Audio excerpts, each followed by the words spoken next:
Today we're going to talk about how to conduct an interview, and this is really important for all news stories. All journalists use interviews. Everybody understands how to do them fairly quickly because they are absolutely key to a good news story. All journalists interview people. Most of us are used to seeing journalists interviewing like as a TV like this, but behind the scenes, in every way, journalists interview people. This is a basic journalism skill that leads to the story. It helps dig out information, and very often it helps us as reporters better explain the story to our viewers, listeners, and readers.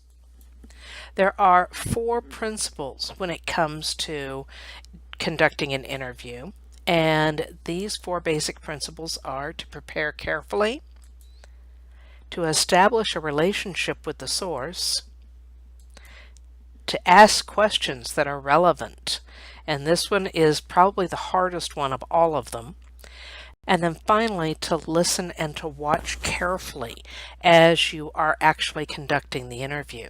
So let's go through each of these individually. Preparing carefully. This means doing research before the interview. The research can be as simple as a Google search, or looking up the last story, or asking the editor, or asking the person who tipped you off about the story. It also usually entails finding out some information about the subject of the interview, the person of whom you're interviewing. Is it a CEO? Is it an engineer? Is it a teacher? Who is the person you're going to be interviewing? It's generally pretty important for you to understand who that person is before you begin the interview. If the story is an in-depth piece rather than breaking news, the research before the interviews will take up the bulk of the time spent on the story. Now I'm going to show you a website that I really recommend that you take a look at. This is an example of exhaustive research on a story and exhaustive interviews with, there must have been 40 people interviewed for this story. It's from the Arizona Republic story on the Navajo housing crisis. This story was so well done, it just won the New America Award by the Society of Professional Journalists for outstanding work in minority or diversity issues. So please take a look at it. It's really something that is incredibly well done, and it shows where journalism is going in terms of bringing together photography, videography, video, scripts, print, online, everything rolled into one. It's a beautifully packaged piece. The next thing is that you establish a relationship. Now, establishing a relationship doesn't mean that you have to become best friends with the source. Obviously, it doesn't mean this, but it does mean finding some common ground to reduce any tension that might happen because that person is nervous about being interviewed and you are nervous about interviewing the person. This actually means doing more background work on that person, finding out, not only who they are, but helping you figure out where the story is going. And it helps you sometimes to develop a tentative plan about how the story is going to end up if you know that going in. Now, you don't have to sit there and explain it to them in exhaustive detail, but frequently someone will say, "What's this story about?" And you can concisely tell them in a sentence or two. And pretty much that helps establish a relationship, establish an open two-way rapport that gets the person to want to talk to you more. The third thing is to ask relevant questions. And as I said, this one can get pretty hard sometimes. So what I recommend is that before you go into the interview, you develop a list of 8 to 10 questions. This is minimum, 8 to 10 questions minimum before going into the interview. Listen carefully to the answers. Add or subtract questions according to what the answers are from the person to whom you're interviewing. And you don't have to just go straight down. This is why you listen carefully, and again we'll talk about that on the next slide. But be flexible enough to where you can jot down in the corner, oh, I need to ask this question because of the way they just answered that. So Be flexible, listen carefully, add or subtract questions as necessary according to the answers that are given to you. Now, while the reporter develops their questions ahead of time, do not share these questions with the source. This is just something journalists do not do, either before or after the interview. And I have heard, I was in public relations for quite a while, and I heard a lot of people say, I'll only allow this reporter to interview me if I can see the questions ahead of time. And I'd always shake my head and say, that isn't going to happen.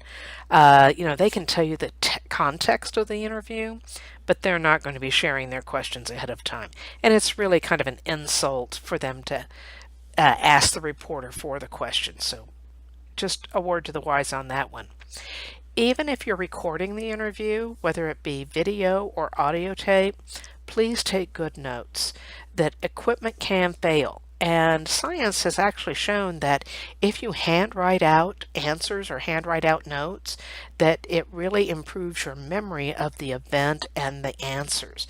So even though you've got a recording equipment going, taking handwritten notes is really a wonderful thing to do because it really helps you as you're writing the story, makes you focus a lot more, helps you frame.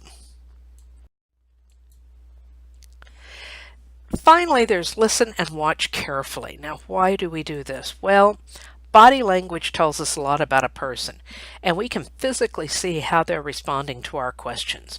Do they tense up or do they relax? Are they showing signs of aggression? Pay attention to these nonverbal clues so wording can be reworked or the tone can be changed if necessary. Did the person answer the question? If not, ask it again, especially if it's an important question. Do not give up. I've been known to ask the same question 4 times in a press conference because the person didn't answer the question. Did we finally get an answer? Yes, but it took persistence to get the person to actually answer the question. If the person answered the question, but they also gave additional information that needs more exploration, ask follow-up questions based on what was said. You don't have to stick completely and slavishly to your pre-written questions to the peril of another or a better story. Listen, watch, pay attention, and see how not only how they're responding, but what they say as they're responding as well. All of these help you make a much better story. Some additional tips for interviewing.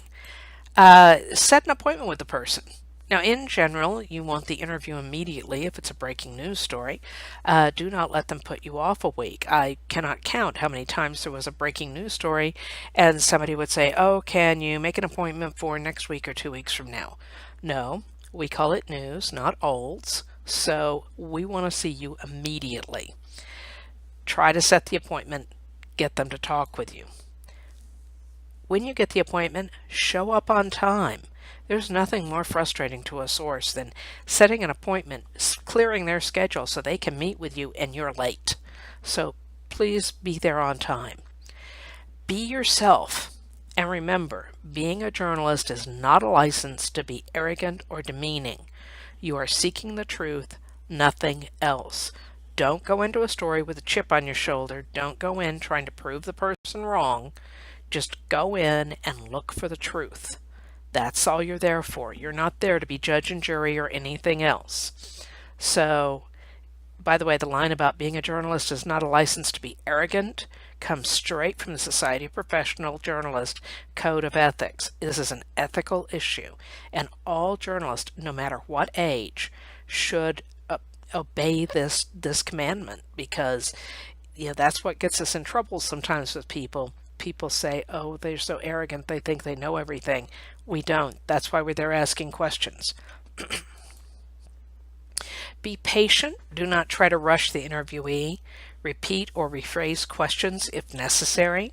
Sometimes you may have a turn of phrase that you recognize as common, but the other person may not recognize as common. So it's important for you to make sure to rephrase it or repeat if necessary. Remember to thank the person for their time. Be polite, please. Nobody likes to go through a long, especially a long interview, and have the person go, "Okay, fine, okay, bye," without saying thank you. Just be human. Be polite, please.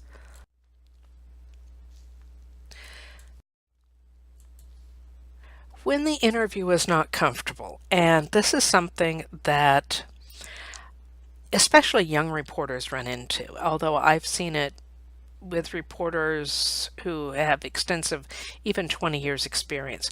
You get into an interview and it's just not comfortable. Well, what I find generally, this is due to diversity issues.